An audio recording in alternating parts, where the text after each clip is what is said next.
Nagbigay ng pahayag ang ilang mga top sports officials ng bansa patungkol sa naging kabuuang kampanya ng Team Pilipinas sa katatapos lang na 33rd Southeast Asian Games sa Thailand.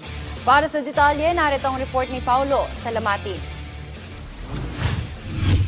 Tinapos ng Pilipinas ang kanilang kampanya sa 33rd Thailand Southeast Asian Games nang nasa ika-6 na pwesto matapos magbulsa ng 50 ginto, 73 silver at 154 bronze medals. Mas mababa ng 10 medalya kumpara sa inisyal na target na 60 gold medals at mas mababa ng 2 pwesto sa layuning makapag-top 4 sa 2025 SEA Games ranking. Pero sa kabila nito, ibinahagi ni Philippine Olympic Committee President Abraham Bambol Tolentino at Philippine Sports Commission Chairman Patrick Gregorio na kontento sila sa naabot na tagumpay at ibinigay na karangalan sa bansa ng Philippine delegation sa halos 2 linggong biennial games sa Thailand. We broke many records. We defended. We beat their games. Yun ang importante dun, yes. We beat their games.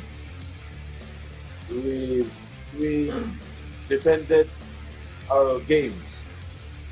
Yeah, ganun lang kasi ito eh. Kaya bonus na nga yung yung goal ng football eh. Yung talon ng Thailand. Yes. That's it. Of course, I agree 100% with the POC President Bambol. Yun yung sinasabi niyang we won in games that mattered most. We won in competitions that mattered most. That to them. Yeah. Doon natin sila tinalo and maski naman tayo na sorpresa eh, pero doon lang that proves that we can excel in the Olympic competitions.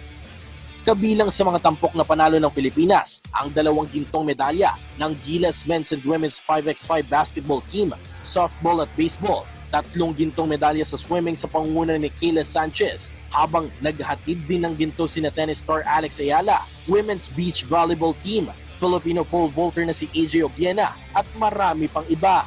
Iginit din ni Tolentino at Gregorio na ang bilang ng mga bronze medals na nakuha ng Pilipinas ay isang positibong senyales para sa hinaharap ng Philippine sports. Lumaban talaga sila. Daming daming magic. Even daming mo sa trial. Yun, gold silver. Definitely sa individual, hindi lang pero nangyari.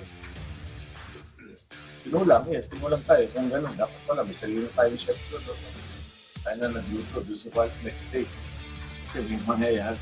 Mahirap yung tumakbo ng gano'n, ang pakiramdam. Diba? Ano yun? Ito ang nangyari. Yan ang grassroots natin.